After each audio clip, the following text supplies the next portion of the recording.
사도 베드로가 오순절날 성령 충만함을 받고 자기들을 조롱하는 자들 앞에서 예수님께서 부활하셨고 그분이 성천하셨고 또 그분은 성천하시고 대신에 성령께서 오셨다 이 설교를 하는 내용입니다. 아주 중요한 사실이거든요.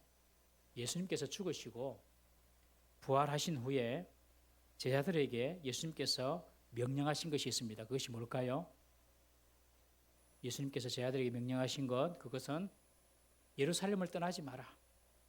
그리고 아버지께서 약속하신 것, 성령께서 임하실 때까지 기다리라. 그렇게 말을 합니다. 제자들이 예수님의 부활을 보았어요. 그러면 뭐 하고 싶겠습니까? 빨리 나가서 예수님 부활하셨다고 전하고 싶었겠죠. 그러나 예수님께서 그러지 말합니다. 기다리라. 아버지께서 약속하신 것이 올 때까지, 성령이 임하실 때까지 기다리라. 예수님의 말씀을 듣고 120명의 성도들은 다락방에서 기도하며 기다립니다. 이들에게 성령이 충만히 임재하시고 이들을 시작으로 복음이 온 세상에 전해지게 되었습니다. 예수님께서 부활하신 것을 목격한 사람이 몇 명이었을까요? 500명. 예수님께서 40일 동안 땅에 계시는 동안에 500명이 보았어요. 예수님이 부활하신 것을. 그런데 예수님께서 500명에게 부활하신 몸을 보여주셨는데 마가 요한 다락방에 기도하러 온 사람은 몇 명일까요? 120명. 나머지 380명은 어디 갔을까요? 저도 모릅니다. 성경에 기록이 안 나와요. 그러니 몰라요. 그러나 500명이 보았고 그리고 예수님의 명령을 들었지만 기도한 사람은 120명이었습니다. 여러분 부활하신 주님을 만나도 주의 말씀에 순종하는 사람은 제한되어 있습니다. 120명만 주의 말씀에 순종하고 성령께서 오시도록 기다리며 기도했던 것입니다. 하나님의 역사를 보고 듣는다고 다 믿음이 새롭고 믿음이 자라는 것이 아닙니다, 여러분. 하나님 역사를 보고 들어도 순종하는 사람이 있고 순종하지 않는 사람이 있습니다. 교회를 그렇게 평생을 다녀도 순종하는 사람이 있고 순종하지 않는 사람이 있어요. 직분을 받아도 순종하는 사람이 있고 순종하지 않는 사람이 있습니다. 예루살렘을 떠나지 말고 기다리라. 그런데 그 말을 들었던 120명의 사람만 순종했습니다. 나머지 380명 어디 간지 모릅니다. 이들을 통하여 하나님께서 일을 하기 시작하십니다. 여러분 하나님의 역사는 순종하는 사람을 통하여 이루어짐을 믿으십시오. 너무 중요합니다. 하나님의 역사는 순종하는 사람을 통하여 이루어지고 시작됩니다. 순종을 모르면 참 미안하지만 교회를 아무리 오래 다니고 아무리 목사가 되고 어떤 직분을 받아도 하나님과 상관이 없습니다. 하나님께서 그 사람 쓰지 않습니다. 하나님은 순종하는 사람을 통하여서 역사합니다. 여러분 첫 번째 가나 혼인잔치에서 포도주가 된 물 알잖아요. 그 발 씻는 물이 포도주가 되죠. 하인들이 두세 통 드는 그 발 씻는 물을 가지고 환관장에 갖다 줍니다. 그때 역사가 일어나지 않습니까? 순종을 통해서 그런 기적이 나타나죠. 여러분 순종하면 물 같은 맹물 같은 맛도 없는 인생도 최고의 포도주가 될 수 있습니다. 별 볼 일 없는 인생도 순종하면요 최고의 인생이 될 수 있습니다. 꼭 믿으십시오. 순종해야 됩니다. 우리 모든 성도들은 하나님께 순종해야 되고요. 아내는 남편에게 순종해야 되고요. 남편은 아내에게 순종해야 되고요. 자식은 부모에게 순종해야 되고요. 부모도 자식에게 순종해야 할 때가 있습니다. 서로 우리가 하나님 말씀을 듣고 순종하면요 다 삽니다. 다 최고가 됩니다. 예수님의 말씀에 순종한 120명 그들을 통하여 하나님께서 세상을 뒤집기 시작하십니다. 우리 교회 성도님들이 다 이렇게 순종하는 사람 될 수 있기를 그래서 주님께 쓰임받기를 주의 이름으로 축복합니다. 예수님께서 예루살렘을 떠나지 말고 기다리라고 하신 것을 120명이 순종했을 때에 성령의 충만함을 그들이 다 받습니다. 여러분 성령은요 구약에도 있었고요 예수님 당시에도 계셨습니다. 그렇지만 본격적인 복음의 시대를 위해서 이제 성령이 주도적으로 역사할 시대가 온 것입니다. 그전에도 성령은 계셨어요. 그렇지만 이 오순절을 기점으로 해서 이제 성령이 주도적으로 사역하시는 그런 어떤 시대가 되었다는 것을 지금 오늘 오순절 사건은 보여줍니다. 성령 충만이 받도록 주님께서 이스라엘 백성으로 하여금 120명으로 하여금 기다리게 한 것입니다. 여러분, 주님의 일은 사람의 힘이나 사람의 지혜로 되는 것이 아닌 성령의 능력으로 되는 일이기 때문에 그런 줄로 믿습니다. 우리가 신앙생활하는 것은, 우리가 하는 싸움은 혈과 육을 상대하는 싸움이 아니에요. 통치자들과 권세자들과 이 어둠의 세상 주관자들과 그리고 하늘에 있는 악의 영들과의 싸움이다. 그러니 우리 머리로 어떻게 싸우겠습니까, 여러분? 성도들은요, 성령 충만해야죠. 성령 충만해야지 이런 영적인 싸움에서도 이기고 우리 삶의 문제도 이길 수 있음을 믿으시기를 바랍니다. 먹고 사는 문제, 이것도 성령 충만해야 됩니다. 육신의 질병의 문제도 성령 충만해야 됩니다. 먹고 사는 문제가 돈의 문제가 아닙니다. 육신의 질병의 문제가 육체의 건강의 문제가 아닙니다. 성령 충만해야 됩니다. 성령 충만하면 주님께서 그 길들을 이길 수 있는 은혜와 능력을 부어주시는 것입니다. 그러므로 우리는 날마다 우리 자신에게 물어야 됩니다. 내가 지금 성령을 의지하고 주의를 하는가? 이것이 성령님의 뜻인가 아닌가? 내 기분, 내 느낌, 내 감정으로 하는가? 아니면 내 힘으로, 내 경험, 내 생각대로, 내 지혜대로 하는가? 성령의 힘으로 하는가? 늘 우리가 자신을 살펴야 할 줄로 믿습니다. 우리는 주님이 공급하시는 힘으로 일을 해야 하고 말 한마디 하는 것도 주님께서 말하듯이 주님의 뜻을 따라 말해야 될 줄로 믿습니다. 그것이 성령의 사랑입니다. 성령의 충만함을 받아야지만 악한 사탄과의 싸움에 이길 수 있고 하나님 일을 할 수 있으므로 예수님께서 예루살렘을 떠나지 말고 기다리라 라고 명령하신 것입니다. 예수님께서 제자들에게 예루살렘에 머물면서 아버지께서 약속하신 것을 기다리라고 명령하셨을 때에 120명의 사람들은 마가 요한 다락방에 모여서 기도하기 시작했습니다. 주님께서는 기다리라 했는데 그들은 기도했습니다. 여러분, 기다림은 기도하는 것입니다. 그냥 시간 그냥 막 앉아서 그냥 시간 죽치고 앉아가지고 그냥 시간 가기를 기다리는 것이 아니고 성도의 기다림은 기도로 채워져야 하는 것입니다. 이들이 그냥 마가 요한 다락방에서 잡담이나 하고 오늘 우리처럼 핸드폰, 유튜브 감상하고 그렇게 시간 보낸 게 아니고 그들은 기도했습니다. 하나님, 예수님은 기다리라 했는데 그들은 기도했습니다. 여러분, 기다림은 기도의 시간이 되어야 할 줄로 믿습니다. 그래야지 주님께서 일하십니다. 우리가 예배를 기다리면서 기도를 준비하죠. 또 어떤 일의 성공이나 성취를 기다릴 때 기도하며 기다려야 합니다. 어떤 결과를 사모하고 기다리는 분들은요, 반드시 기도함으로 기다려야 됩니다. 그냥 시간을 보내는 것이 아니라니까요. 기도로 기다려야 합니다. 120명이 마가 요한 다락방에서 기도하며 기다릴 때에 하늘로부터 강하고 급한 바람 같은 소리가 들리더니 성령이 불의 혀처럼 제자들의 머리 위에 각각 이렇게 임하기 시작했습니다. 그리고 제자들은 성령의 충만함을 받아서 다른 언어로 말하기 시작합니다. 이 광경을 본 사람들이 너무 신기하고 놀랍니다. 막 저 사람들이 말을 하는데 자기 나라 말로, 자기 나라 방언으로 들리는 거예요. 오순절을 맞이해서 다 온 디아스포라 흩어졌던 유대인들이 다 모였는데 자기 고향 말로, 자기 말로, 자기 사는 지역 말로 막 들리는 거예요. 사도들이 그들의 방언으로 말했는지 혹은 사도들의 한 말이 그들 귀에 자기 방언으로 들렸는지 우리는 그것은 알 수 없지만 어쨌든 사도들이 막 말을 하는데 자기 현지 언어로 막 들리는 거예요. 사람들이 신기하고 놀라했습니다. 그런데 또 그런 부류가 있었어요. 그런 제자들의 모습을 보고 저 사람들 새술에 취했다. 새술에 새로 나온 술이 있는가 모르겠는데 새술에 취했다면서 비방하고 조롱을 했습니다. 여러분, 항상 어떤 상황이든지 비관적이고 비판적으로 보는 사람이 있습니다.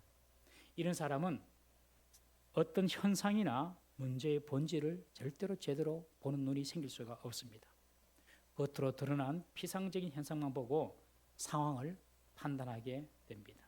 지금 자기들 귀에, 자기들 고향말로 들리는 정말로 신기하고 놀라운 일들이 지금 벌어지고 있는데 과연 이 일이 어떻게 된 영문인지 좀 자세히 알아볼 생각도 안 하고 그저 하는 말이 세술에 취했다 하면서 그들을, 제자들을 조롱해 버립니다. 비판적이고 비관적인 사람은요, 하나님의 능력을 보면서도 하나님의 역사를 깨닫지 못합니다. 참 이것은 영적으로도 안 좋습니다. 비판적이고 비관적인 것은. 특히 우리 청년들 비판적이고 비관적이고 부정적으로 상황이나 환경을 보는 사람이 되지 말기를 바랍니다. 그런 사람은 인생이 우울해집니다. 아주 불행해집니다. 믿음의 시각으로 보면 여러분 긍정적일 수밖에 없어요. 맞습니까? 믿음의 시각으로 보면 긍정적일 수밖에 없어요. 잘 되어서 좋은 것도 있지만 안 돼도 좋은 거예요. 합력하여 선을 이루기 때문에 하나님께서 계시는데 무엇이 문제입니까? 여러분? 하나님께서 계시는데 무엇이 두렵고 무엇이 무섭고 무엇이 불안하겠습니까? 우리에게 어떤 사실이 두렵다는 것은 하나님을 잊어버려서 그렇습니다. 여러분. 하나님을 기억하면요 두려운 것이 없습니다. 하나님을 생각하면요 염려될 것이 없습니다. 왜요? 하나님은 그 모든 것들보다 더 크신 분이시기 때문에. 그렇기 때문에 비관적이고 비판적인 사람이 되지 마십시오. 여러분 태양이 있으면 그늘은 있기 마련이에요. 그러나 여러분들이 그늘이 될 필요는 없어요. 여러분들이 그늘 될 필요는 없다니까요. 그늘은 그냥 그늘 보고 해라 하세요. 네가 해라 그늘은. 우리가 하나님을 진심으로 믿고 하나님을 신뢰한다면 한나처럼 기도하고 난 뒤에 수색이 없을 줄로 믿습니다. 성도들이 너무 얼굴을 근심이 가득한 채로 사는 것은 불신앙적인 요소일 수도 있습니다. 동의하십니까? 성도들이 얼굴이 참 인상을 찌그리면서 우리 오순절 전도 고생 많으시죠? 전도하는데 인상 팍 써가지고 예수님들 볼래요? 이러면은 그 사람 무서워서 받겠습니까? 아이고 열심히 좀 져야 되는가 보다. 저는 우리 성도님들과 우리 교회가 더 밝아지기를 주 이름으로 축원합니다. 네, 밝아져야 돼요. 왜요? 형편과 상황은 뭐 믿지 않는 사람이나 세상 속에 큰 차이 없어요. 그러나 우리 하나님 계시거든. 그래서 특별히 청년들은요 진짜 미안한데 지금 30대 성격 평생 갑니다. 무섭지? 알 것 같죠? 알 것 같죠? 30대 기질이 평생 간다니까요. 그 사이에 특별한 일이 없으면. 제가 동기 목사님 지난 모임을 갔다 왔는데 임원들 모임이 있어가지고 갔다 왔는데 똑같아. 신대원 때 봤던 모습 똑같아. 그대로가 그대로. 주름이 좀 많고 흰머리가 좀 많다 이거지. 지금 안 변하면 안 됩니다. 지금 안 변하면. 세상을 비관적이고 비평적이고 부정적으로 절대로 보지 마십시오. 복음은 늘 소망적이고 늘 희망적입니다. 십자가 위에서 죽는 일만 남은 그 강도조차도 옆에 예수님께서 계시니까 그는 천국에 들어갈 수가 있었습니다. 그것이 복음입니다. 복음. 복음의 능력이에요.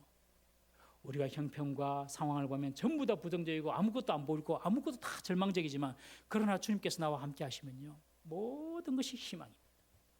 그래서 절대로 비관적으로 비평적으로 세상을 보지 말고 자신을 보지 말기를 주의 이름으로 축복합니다. 이 제자들이 방언을 말하고 자기 지역 방언을 말하고 하니까 이 사람들은 조롱하는 거예요. 항상 부정적으로 보는 사람은 항상 부정적으로 봅니다.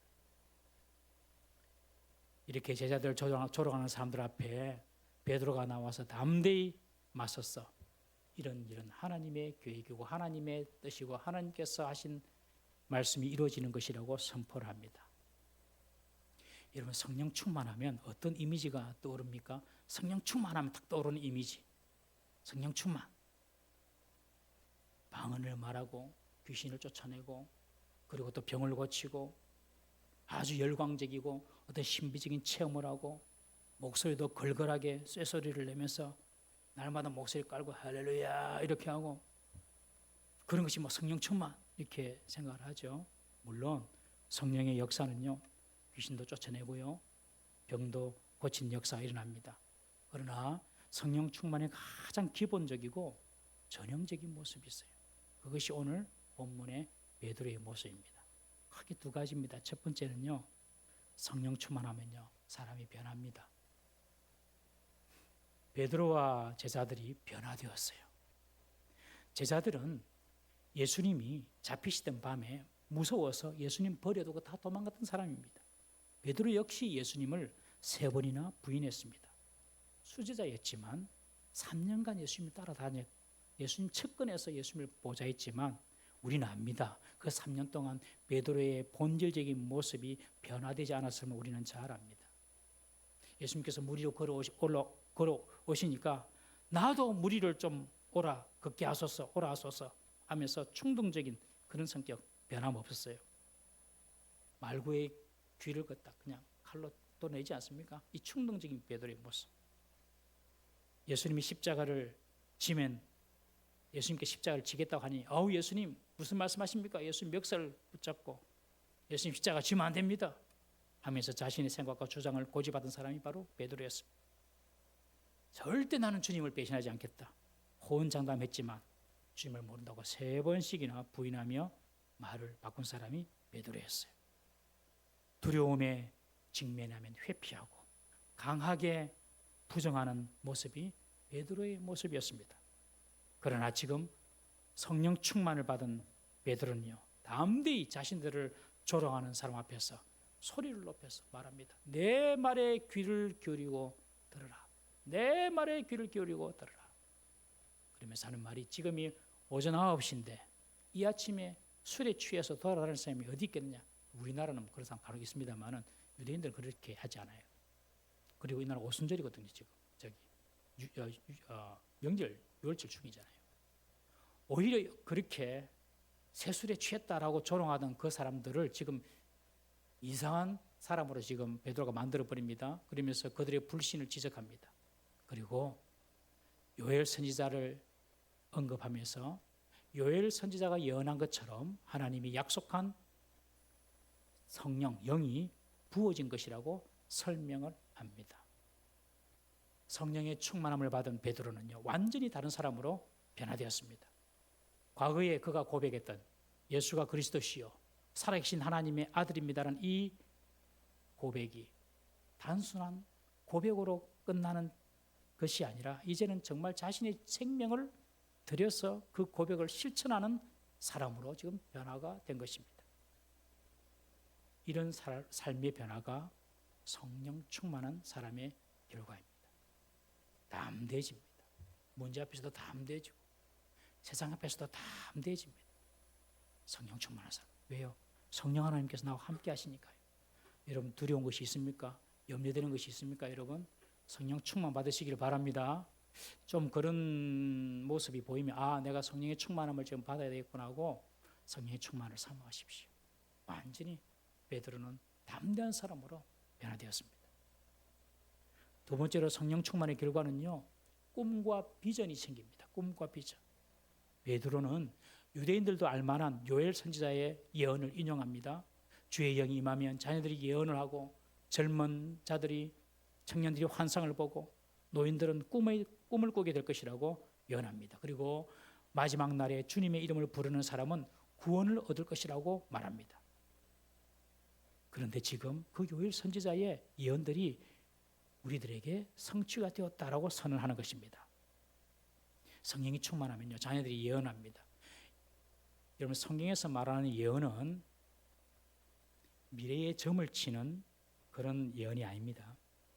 성경에서 말하는 예언은 하나님의 말씀을 대언하는 것입니다.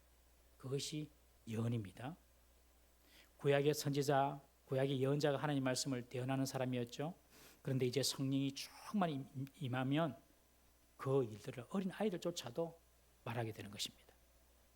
또한 성령이 임하면 비전이 생기고 꿈이 생깁니다. 젊은이들이 환상을 본다고 하는데 영어 성경에 보면 비전이라고 기록되어 있고, 노인들은 꿈을 꾼다고 했는데 여기서 말한 꿈은 드림으로 번역되어 있습니다. 젊은이들이 비전을 품고 노인들이 꿈을 꿉니다. 젊은이들은 모르겠는데 노인들이 꿈을 꾼다, 이게 참 이해가 안 된다고 생각하는데 그렇지 않습니다. 성령 충만하면요, 노인들이 꿈을 꿉니다. 하나님의 꿈을 꿉니다. 아브라함을 하나님께서 몇 세에 부르셨죠? 75세에 부르셨어요. 모세를 하나님께서 몇 세에 부르셨죠? 80세에 부르셨죠. 우리들은요, 지금 새파랗습니다. 거기에 비하면. 바울은 62세에 순교를 하는데, 바울이 주님께서 부를 때가 다메섹 도상에서 주님을 만날 때가 한 50대 초반. 그러니 바울이 1차, 2차, 3차 선교 여행 가고 로마에 1차로 투옥되고 또 잠깐 나와서 있다가 또 2차 로마에 투옥돼서 순교하잖아요.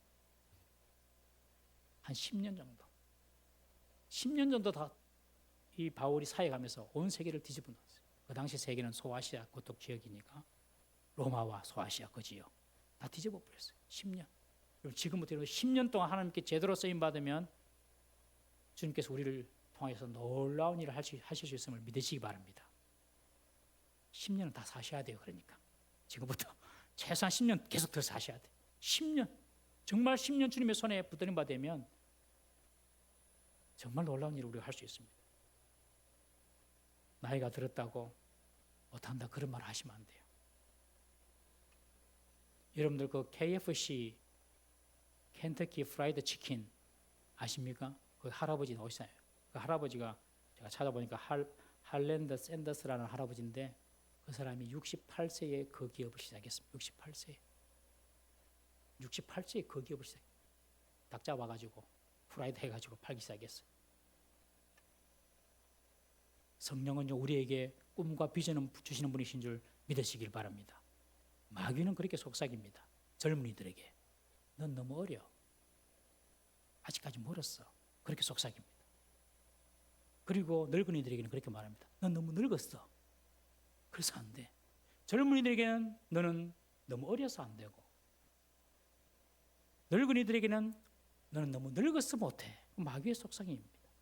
그러나 성령이 충만히 임재를 경험하면, 성령이 충만히 임하시면 청년들은 환상을 보고 비전을 보고 늙은이들은 꿈을 꾸는 것입니다. 여러분, 우리의 삶을 한번 돌아보십시오. 오늘 우리의 삶, 어제의 삶과 비슷하죠. 어제 우리의 삶 1년 전과 또 비슷하죠. 우리의 삶이 다람쥐 쳇바퀴 돌듯 반복되는 일상을 살아간 것 같지만 성령으로 충만한 사람에게는 그 가운데 하나님이 부어주시는 비전과 꿈이 있음을 믿으시기를 바랍니다. 오늘날 복잡한 현대사회에서 여러분들 세상 사람들 사는 거 보십시오. 직장에서 일을 하고 집에 가고 자고 또 일하러 가고 그런 삶을 한번 보십시오. 세상 사람들의 꿈이 무엇입니까, 여러분?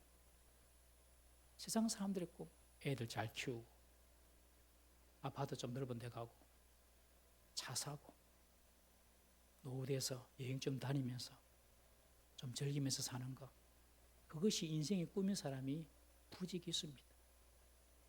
세상 사람들은. 그러다가 부평초처럼 이리저리 환경에 의해서 떠다니다가 수명이 닿으면 깨꼬닥 하고 죽습니다. 다 그래서 합니다. 다. 그러나 우리는 그렇지 않습니다. 우리는 무엇을 위해 살아야 할지 분명한 사람들입니다. 할렐루야. 무엇을 위해 살아야 할지 아는 사람만 무엇을 위해 죽을 수 있는가를 아는 사람입니다.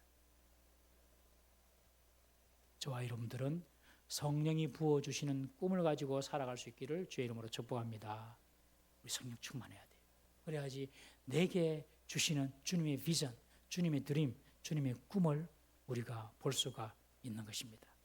주님이 주시는 꿈은요, 나이 상관없습니다. 아까 살펴봤지만 신분고와 관계없습니다. 만민에게 부어주십니다. 성령 충만하심으로 우리 주님의 꿈을 꾸는 우리 성도 되시기를 주의 이름으로 축복합니다. 우리 누군가에게 당신의 꿈이 무엇입니까? 라고 물으면 머리가 하얀 우리 할아버지 할머니들도 내 꿈은 이겁니다 하고 말씀할 수 있어야 돼요. 우리 아이들도 네 꿈이 뭐냐 하면 말할 수 있어야 돼요. 아이들도 성령 충만하면 자기의 꿈을 볼 수 있는 거죠. 하나님께서 주신 꿈을. 그래서 성령 충만하면 비전이 생기고 꿈이 생긴다. 그리고 성령 충만하면 담대해진다. 베드로가 이제 서서 설교를 합니다. 여러분들이 십자가에 못 박아 죽인 그 예수가 부활하신 메시아 그리스도입니다. 마지막 때의 요회를 통하여서 하나님은 남종과 여종에게 성령을 부어 주시겠는데 땅에서는 징조를 베풀고 그 징조가 바로 피와 불과 연기입니다.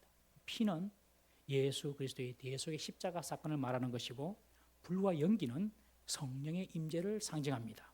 그러니 이 마지막 때에 예수 그리스도 십자가 사건이 일어나고 성령이 오셨으니 지금 이 시대는 말세 시대라는 것입니다. 여러분 성경에서 말세 시대는 예수님의 초림과 재림 그 사이가 다 말세입니다. 그때가 다 말세. 예수님께 오실 때부터 초림 때부터 재림 때까지 다 말세예요. 지금은 정말 말세의 지금 끝에 지금 와 있는 것 같습니다. 그러면서 22절부터 31절에 보면 베드로는 시편 16편과 110편을 인용하여서 십자가에 죽으신 예수님이 부활하셨음을 설명을 하고 32절부터 36절까지는 시편 110편 1절을 인용하여서 예수님께서 성천하셔서 하나님의 보호자 우편에 앉으셨다. 통치하시는 분으로 성천하셨다 하는 것을 말씀합니다. 베드로는 하나님께서 예수님을 다시 죽음에서 살리신 것을, 즉 예수님의 부활을 1000년 전 다윗의 시편 16편을 가지고 증명을 하고 있습니다. 우리 시편 16편 10절 말씀 한번 다 같이 읽어보겠습니다. 시작. 이는 주께서 내 영혼을 소홀히 버리지 아니하시며 주의 거룩한 자를 멸망시키지 않으실 것입니다. 11절. 주께서 생명의 길을 내게 보이시리니 주의 앞에는 충만한 기쁨이 있고 주의 오른쪽에는 영원한 즐거움이 있나이다. 주님의 거룩한 자를 멸망시키지 않으시겠다. 그래서 이 다윗은 오늘 본문 30절에 보면 선지자라 그렇게 말합니다. 즉 다윗이 선지자로서 그리스도의 부활을 내다보고 예언한 것이다 라고 지금 베드로는 설교를 하면서 예수님께서 다윗의 예언대로 다시 죽지 않고 살아나셨다. 예수님의 부활을 증명하고 있습니다.